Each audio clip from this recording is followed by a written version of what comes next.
Kaum muslimin dan muslimat, jamaah yang dirahmati Allah Subhanahu wa taala. Alhamdulillah, malam ini taklim kita bersama Abuya Dr. Haji Jauhari MA dalam kajian Qawaid Fiqhiyah. Kepada Abuya waktu dan tempat disediakan.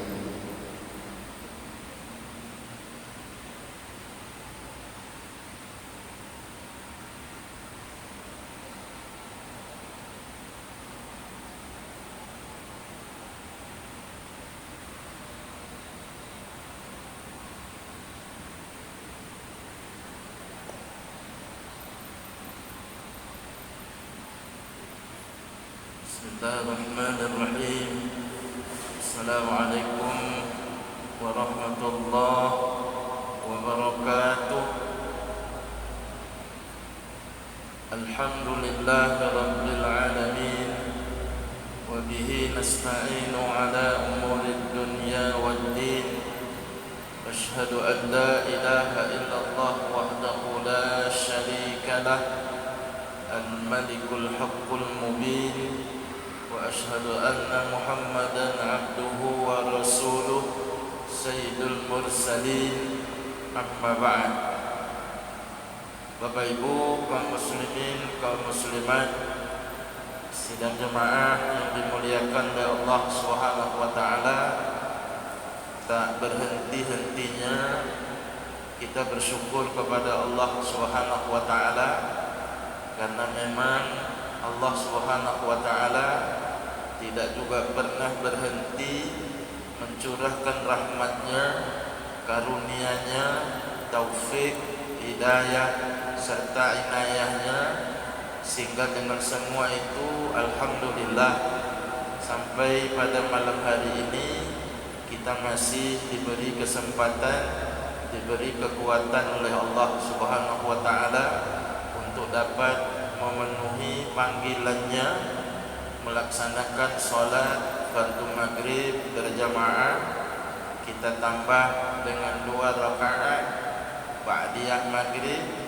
Kita luangkan waktu untuk duduk di majlis ilmu sampai nanti kita laksanakan sholat isya berjamaah.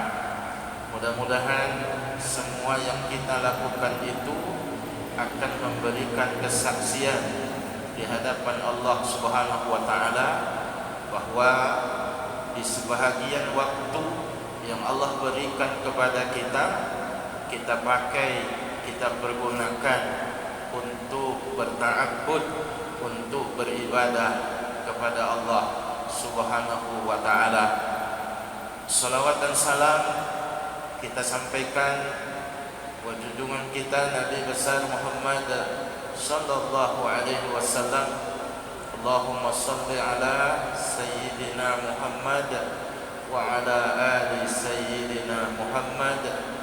Mudah-mudahan salawat yang selalu kita sanjungkan itu akan menjadi wasilah untuk kita mendapatkan syafaat di hari akhir nanti, sekalipun pemilik mutlak syafaat itu adalah Allah Subhanahu wa taala.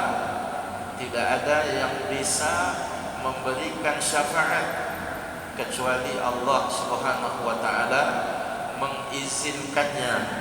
Begitu kata Allah Subhanahu wa taala di dalam ayat kursi yang selalu kita baca, man dzalladzi yashfa'u indahu illa bi'idznih.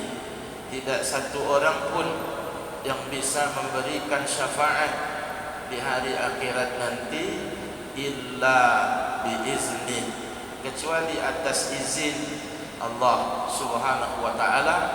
Dan di antara hamba Allah yang mendapatkan izin untuk memberikan syafaat itu adalah baginda Rasulullah sallallahu alaihi wasallam. Mudah-mudahan selawat yang selalu kita sanjungkan itu akan menjadi wasilah, akan menjadi sebab untuk kita mendapatkan syafaatnya. Amin ya rabbal alamin.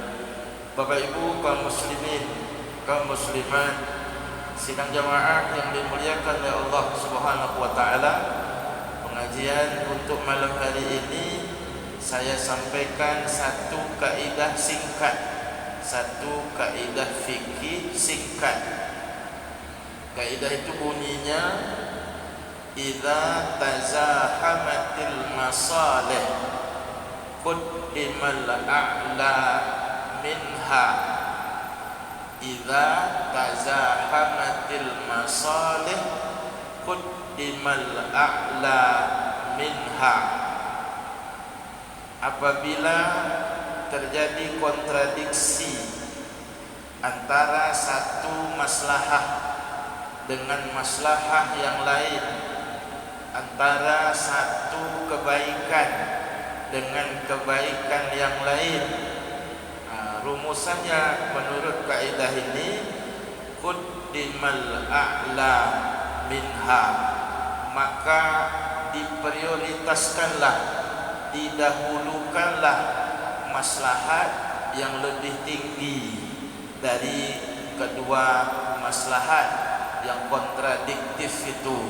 Quddimal a'la minha, mesti didahulukan adalah maslahat atau kebaikan yang dianggap lebih tinggi dari maslahat tersebut.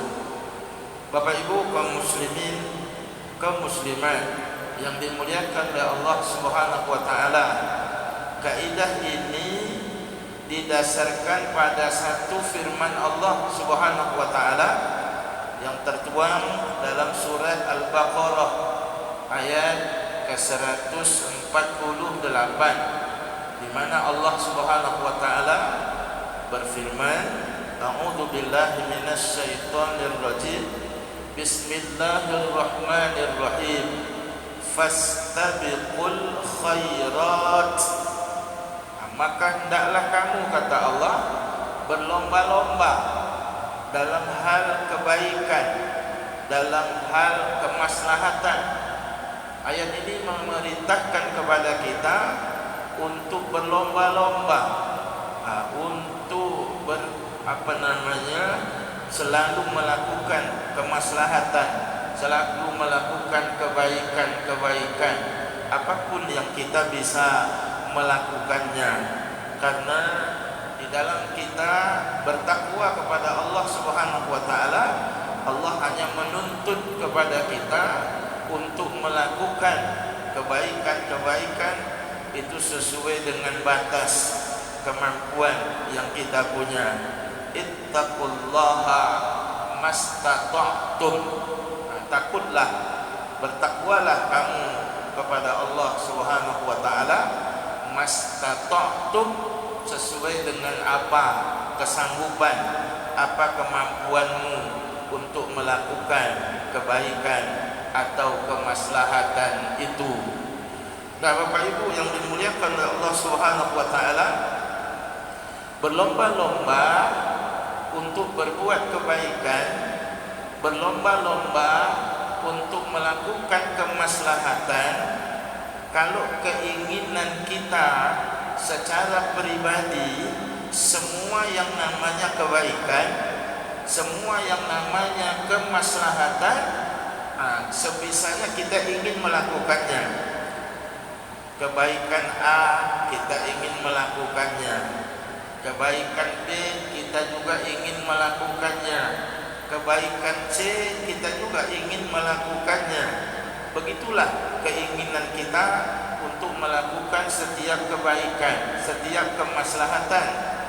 Persoalannya kemudian adalah kita selalu dalam keadaan keterbatasan.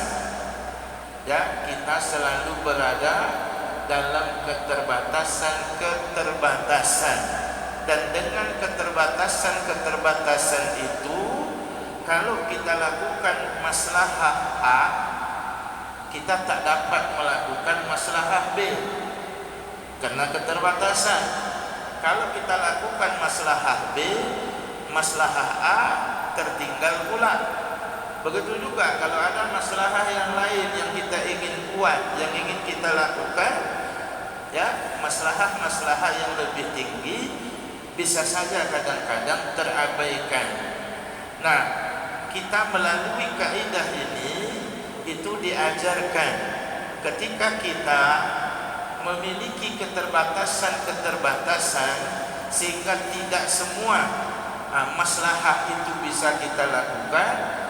Seperti saya katakan tadi, dilakukan maslahah A, maslahah B tinggal. Dilakukan maslahah B, maslahah A tinggal. Nah, pertanyaannya kemudian adalah mana yang mesti kita ambil, mana yang mesti kita amalkan, atau mana yang mesti kita kerjakan.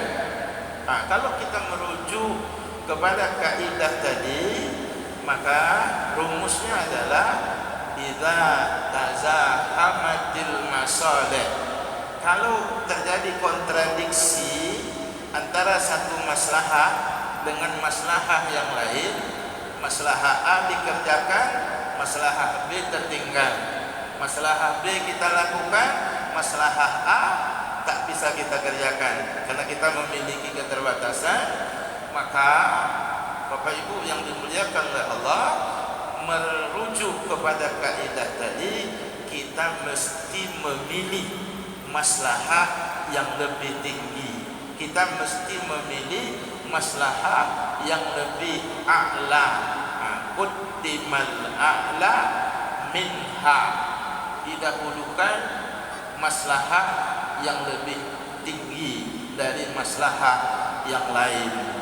Nah, Bapak Ibu yang dimuliakan oleh Allah Subhanahu wa taala, untuk bisa memahami contoh dari penerapan kaidah ini, berhubung karena tidak berapa lama lagi kita akan memasuki bulan Zulhijjah. Sebab malam hari ini kita sudah berada pada malam ke-11 dari bulan Zulqa'dah untuk tahun 1443 Hijriah.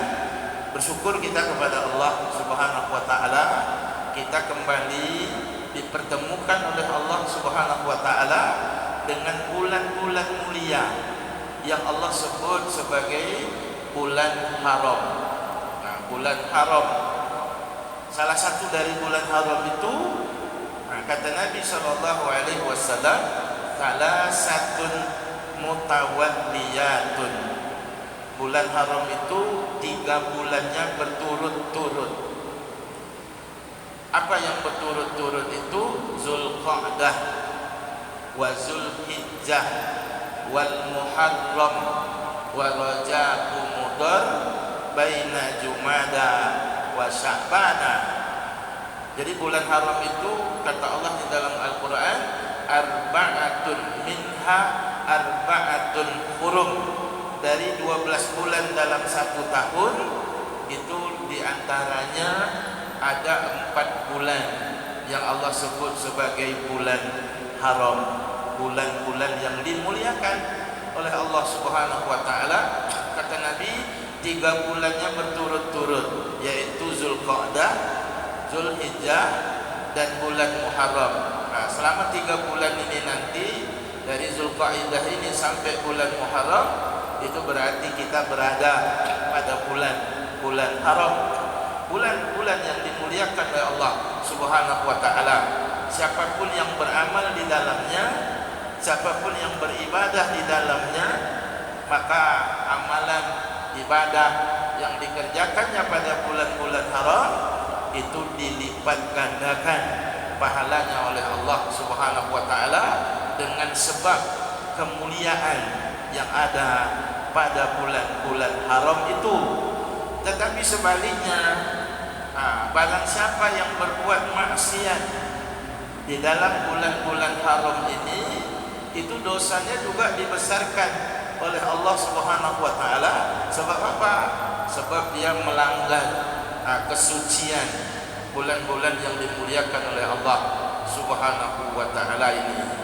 Bapak Ibu yang dimuliakan oleh Allah, terkait dengan kaidah kita tadi, habis bulan Zulqa'dah ini nanti kita akan mudah-mudahan dipertemukan oleh Allah Subhanahu wa taala dengan bulan haram yang kedua, yaitu bulan Zulhijjah.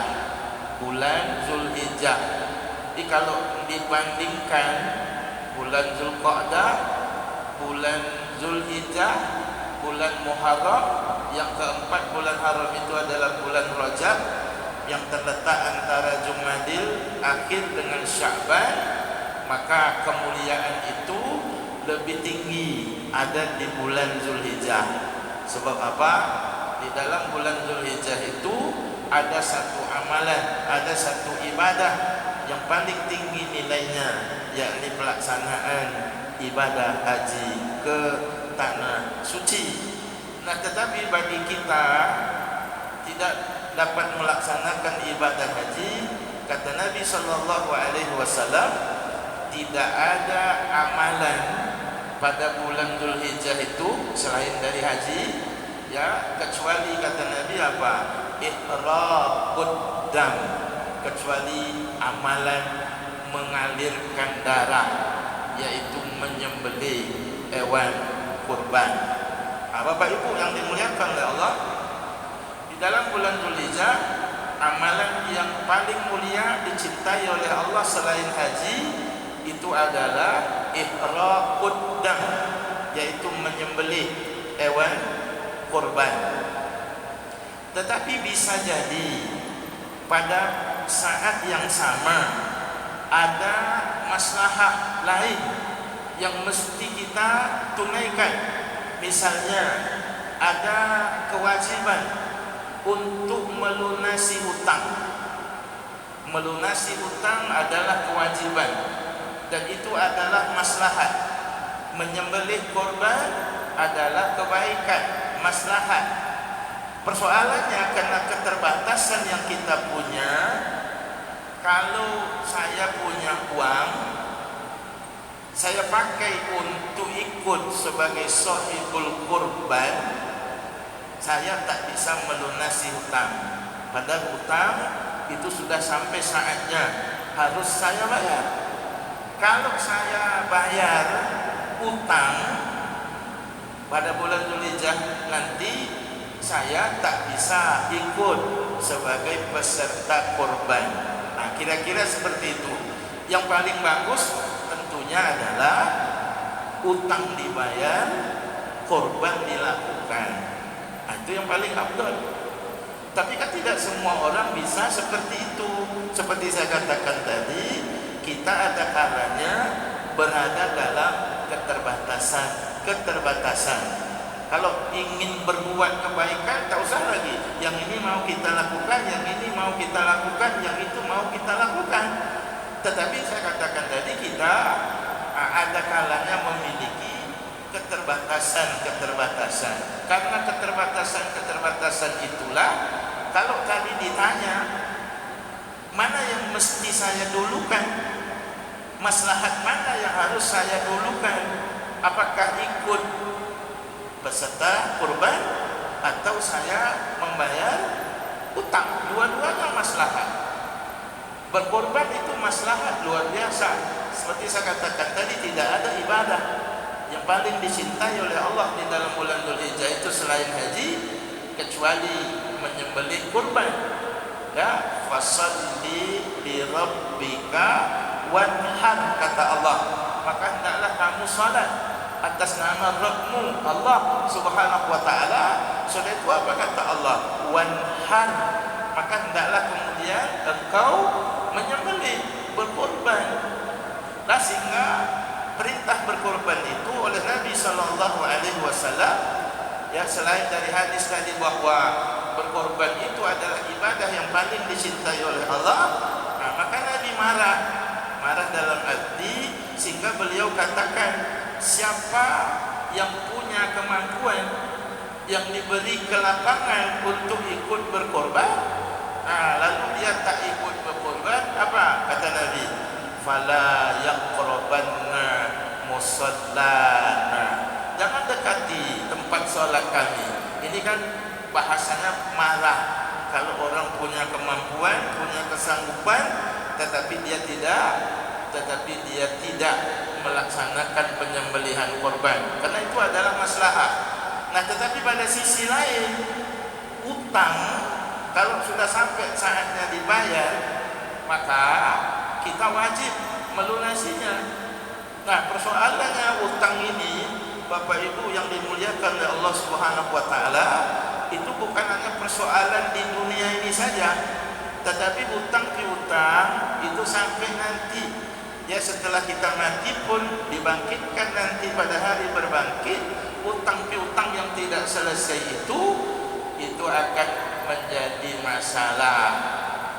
Nah, kata Nabi di dalam hadis kemudian, nafsul mu'min muta'alliqah bidainihi hatta yuqda anhu.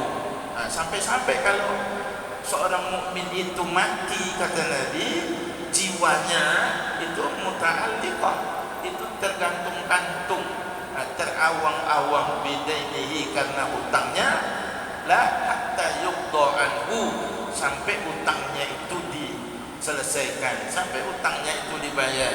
Nah, kalau ada pertanyaan, mana yang lebih afdol, saya melunasi hutang atau saya ikut menjadi sahibul korban?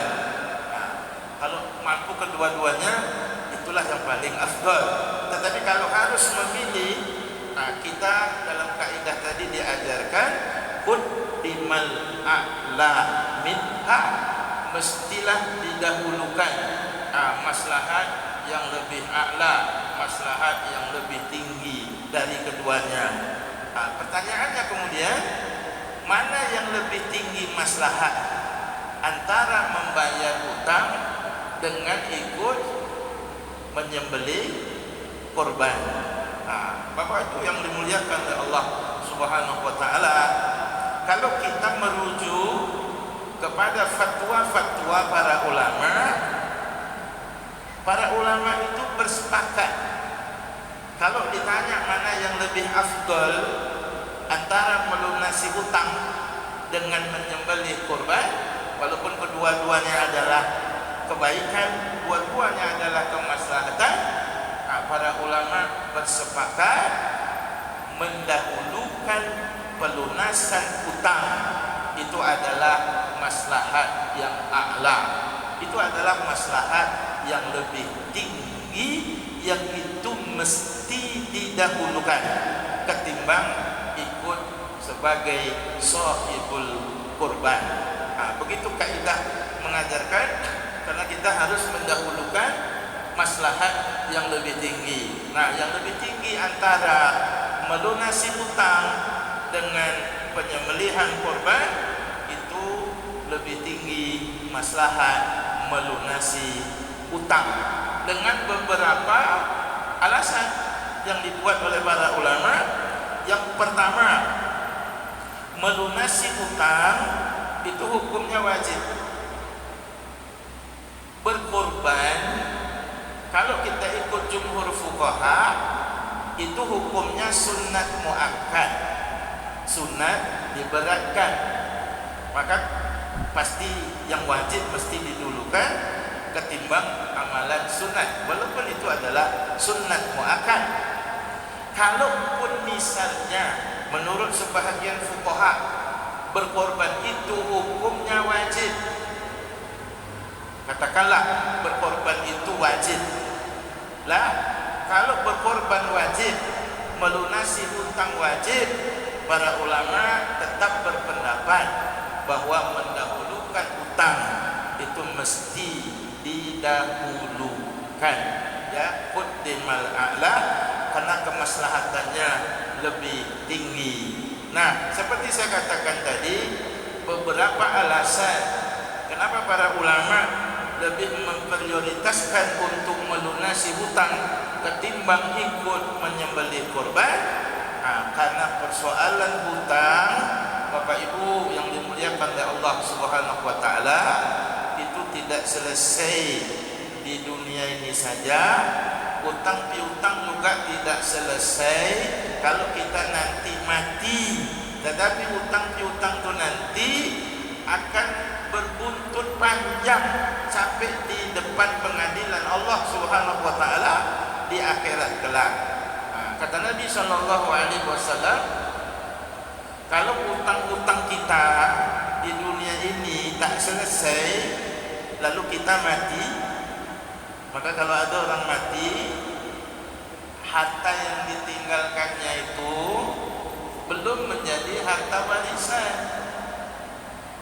Nah, kewajiban dari harta yang dia tinggalkan itu apa?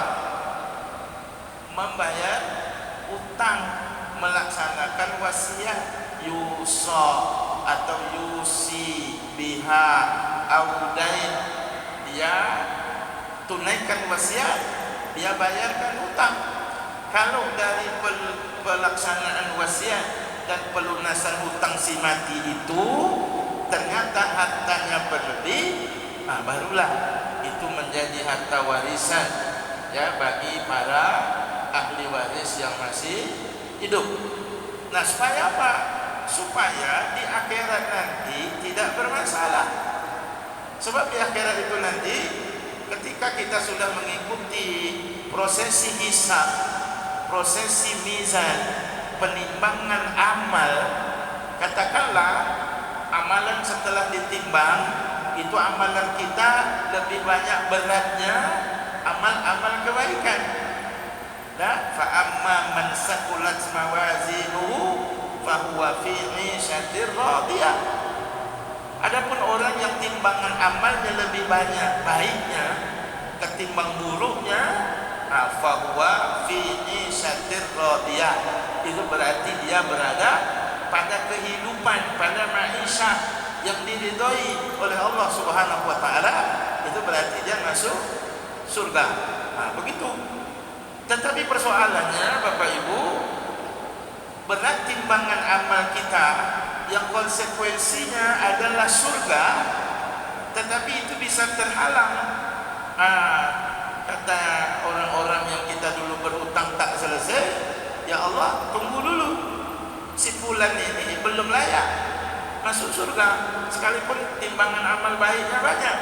Kenapa begitu? Dulu hutangnya tak selesai, sekarang saya menuntut keadilan kepadamu. Begitu Bapak Ibu yang dimuliakan oleh Allah Subhanahu wa taala. Lalu karena dia menuntut di hadapan Allah Subhanahu wa taala, maka hutang piutang kita di dunia ini yang tidak selesai itu akan diselesaikan di akhirat kelak. Padahal kata Nabi sallallahu alaihi wasallam, di akhirat itu nanti tidak ada lagi dinar, tidak ada lagi dirham, tidak ada zahab emas, tidak ada fiddah, tak ada perak. Artinya di akhirat itu tidak ada pitile untuk membayar hutang. Lalu kata sahabat kepada Rasulullah, seperti apa hutang itu mesti dibayar ya Rasulullah? Kata Nabi, hutang-hutang itu tetap dibayar. Bagaimana caranya?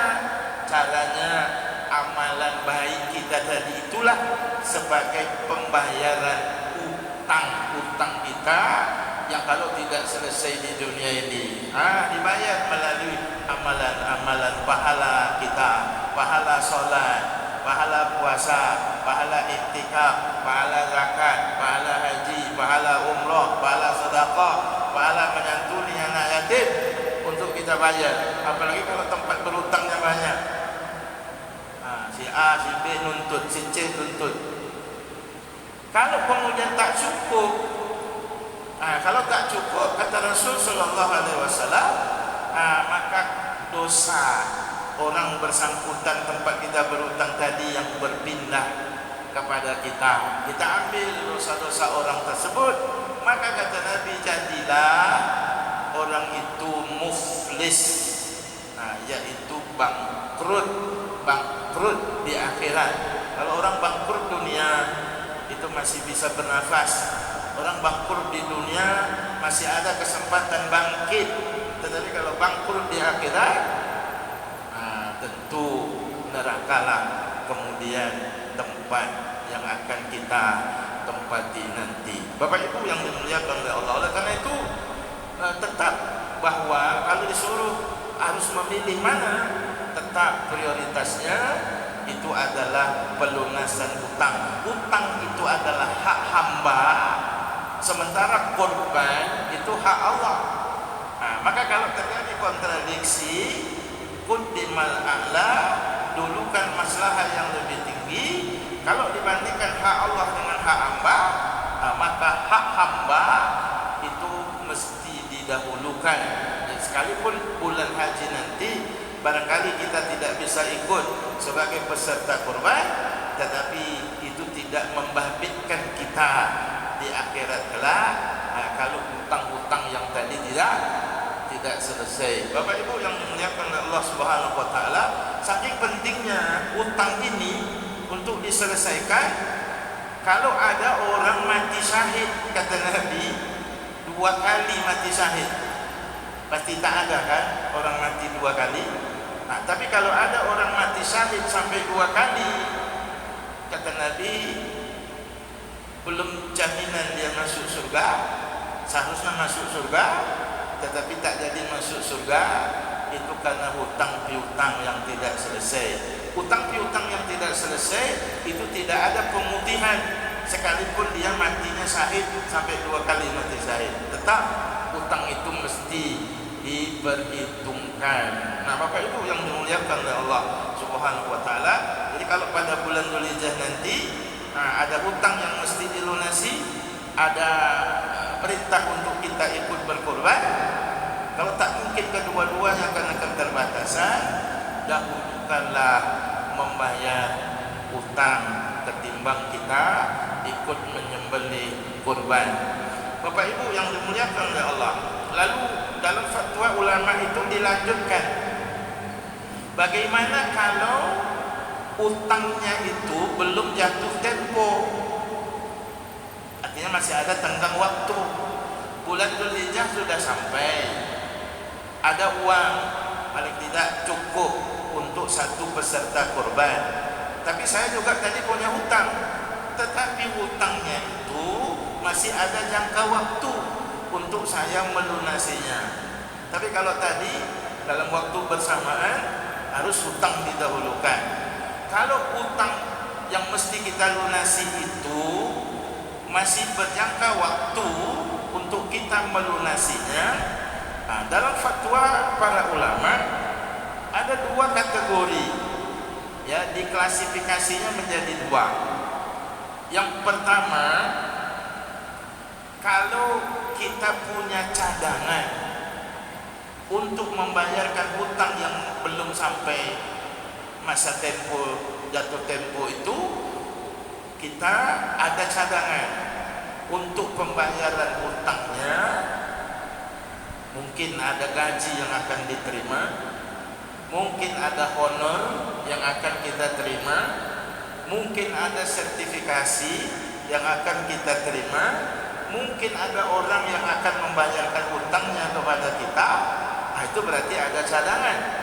Kalau kita punya cadangan untuk melunasi hutang yang masih ada jangka waktunya itu, kata para ulama, kita dibolehkan untuk ikut berkorban. Satu. Yang kedua, kalau kita tak dapat gambaran, tak ada cadangan, duit mana yang baru ditunggu, walaupun hutangnya belum sampai saatnya jatuh tempo, 4 bulan, 5 bulan, tapi saya tak nampak gambaran. Uang untuk membayar hutang itu nanti datangnya dari mana, tak nampak gambaran. Sementara yang ini kalau saya pakai untuk ikut sohibul kurban, selesai, hutang tetap belum bisa dibayar. Nah, dalam kaitannya dengan keadaan ini, kata para ulama, dia tidak dibenarkan untuk berkorban. Nah, kalaupun hutangnya itu belum masuk jatuh temponya, dia simpan uang itu untuk melunasi hutangnya. Ini menunjukkan kepada kita, Bapak Ibu, bahwa pelunasan hutang itu memiliki kemaslahatan yang dianggap lebih tinggi, yang dianggap lebih a'la ketimbang ikut menjadi peserta korban. Itu kalau kita dihadapkan antara melunasi hutang dengan ikut penyembelihan korban. Tetapi lanjutannya, bagaimana dengan keadaan sekarang kita tidak berhutang? Artinya tidak ada hutang, tetapi juga tidak ada uang untuk mendaftarkan diri sebagai sahibul kurban. Nah, pertanyaannya di dalam fatwa itu dilanjutkan, bagaimana kemudian kalau saya berhutang untuk bisa berkorban? Nah, kalau tadi memilih antara melunasi hutang dengan ikut berkorban, kalau sekarang tidak, saya berhutang untuk berkorban. Nah, Bapak Ibu yang dimuliakan oleh Allah Subhanahu wa taala, memang di dalam penjelasan para ulama ada dulu seorang sahabat sampai dia berhutang. Nah, sampai dia berhutang, yang penting dia bisa berkorban. Nah, yang penting dia bisa berkorban. Sebab apa? Sebab memang tidak ada ibadah, tidak ada ibadah yang dicintai oleh Allah Subhanahu wa taala ketika kita sudah memasuki bulan Dzulhijjah selain haji, kecuali tadi kata Nabi ihraqud dam, kecuali menyembelih hewan kurban. Ada riwayat yang seperti itu. Tetapi Bapak Ibu, kalau kita mengacu kepada fatwa para ulama, sama dengan tadi, jawaban mereka sama dengan tadi. Kalau kita punya cadangan untuk membayarkan hutang kurban kita itu, maka kita boleh berhutang. Saya duit yang mau diterima itu ada, cuma nanti setelah bulan Dzulhijjah baru diterima, kan gitu. Itu berarti ada cadangan. Sementara ini kan harus didaftarkan, kemudian uang kurbannya mesti dibayar. Uang di tangan tidak ada.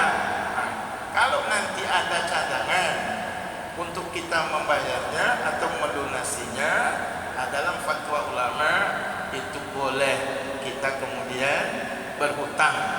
Sebaliknya Bapak Ibu yang dimuliakan oleh Allah Subhanahu wa taala, kalau memang tak ada cadangan, ya, para ulama mengharamkan untuk kita berhutang. Apalagi tadi kalau mengacu kepada hadis Nabi, siapa yang disuruh berkorban tadi? Man kana lahu wasi'ah, mereka yang punya kelapangan, mereka yang punya kelebihan. Jadi kalau memang kita betul-betul tidak punya kemampuan, tidak ada kesanggupan, daripada nanti setelah ikut korban lalu mengusingkan kepala kemana mau dicari uang untuk melunasi hutang, membuat kita stres pula, maka kata para ulama sebaiknya dia tidak berhutang hanya untuk ikut menjadi peserta korban. Bapak Ibu yang dimuliakan oleh Allah Subhanahu wa taala, jadi kita karena keterbatasan mesti pandai memilih dan memilah, ya, maslahat yang lebih tinggi itulah yang mesti didahulukan ketimbang maslahat yang lebih rendah tingkatan maslahatnya. Itulah yang dimaksud oleh kaidah kita tadi, idza tazahamatil masalih quddimal a'la minha. Apabila kontradiktif, bertolak belakang, maslahat ini nak kita buat dengan maslahat ini nak kita buat, tak sanggup karena keterbatasan. Oleh karena itu quddimal a'la minha, didahulukanlah maslahat yang lebih tinggi dari maslahat tersebut. Bapak Ibu yang dimuliakan oleh Allah Subhanahu wa taala, dalam keadaan yang lain misalnya, kalau bisa tentu semua maslahat itu mesti dikerjakan. Tetapi ada kalanya karena keterbatasan, baik keterbatasan itu ada pada diri kita atau keterbatasan itu ada pada keadaan yang mengitari atau yang melingkupi kita, maka kita mesti bijak, mesti arif untuk bisa mengambil maslahat yang lebih tinggi. Ya, dengan maslahat yang lebih tinggi, maslahat yang lebih rendah itu bisa saja terbawa ikut kepada maslahat yang lebih tinggi. Apa misalnya? Ketika kita selesai berwudu, ada sunnah untuk kita sholat sunat wudu. Satu maslahat. Ketika kita memasuki masjid, ada maslahat, ada sunnah untuk kita sholat, namanya sholat tahiyatul masjid, dalam rangka menghormati masjid. Setelah azan dikumandangkan, ada sunnah, ada maslahat, di mana kita mesti sholat 2 rakaat, ya, sholat sunat rawatib qobliyah. Tetapi karena keterbatasan, kita tadi sudah berwudu, masuk ke dalam masjid, azan pas pula sudah dikumandangkan. Kalau ketiga-tiganya saya lakukan, mengingat waktu mungkin tak sempat, mungkin waktu tinggal 3 menit, saya harus 3, sholat sunat wudu, sholat sunat tahiyat, sholat sunat qobliyah. Maka kita mesti bijak, mana yang mesti kita ambil. Dengan keterbatasan itu, ambillah yang lebih besar maslahatnya dari 3 sunat itu. Apa maslahat yang lebih besar? Yaitu melakukan sholat qobliyah subuh. Kalau qobliyah subuh kita ambil, itu sudah mendapatkan kemaslahatan yang besar. 2 maslahat yang tadi itu ikut di dalamnya. Wudu dengan sholat sunat wudunya, masuk masjid dengan tahiyatul masjidnya, itu sudah terbawa dengan sekali kita sholat dengan niat sholat sunat qobliyah subuh. Jadi kita mesti pandai memilah dan memilih. Tapi kalau Bapak Ibu niatkan sholat sunat tahiyatul masjid, ya itulah yang dapat. Sementara qobliyah subuh bisa saja tertinggal karena keterbatasan waktu. Tapi kalau kita ambil yang lebih tinggi maslahatnya, kita berarti berniat ya untuk melaksanakan sholat itu, sholat sunat qobliyah subuh, karena itulah maslahat yang lebih besar. Bapak Ibu yang dimuliakan oleh Allah Subhanahu wa taala, mudah-mudahan satu kaidah pendek tadi yang disampaikan dapat kita pahami, dan kalau kita termasuk dalam keadaan seperti contoh yang tadi disampaikan, ambillah maslahat yang lebih tinggi dan tinggalkanlah maslahat yang lebih rendah. Apalagi tadi utang dengan hanya ikut sebagai peserta korban. Mudah-mudahan bermanfaat. Subhanakallahumma wa bihamdik, asyhadu an la ilaha illa anta, astaghfiruka wa atubu ilaik. Billahi taufiq wal hidayah. Wassalamualaikum warahmatullahi wabarakatuh.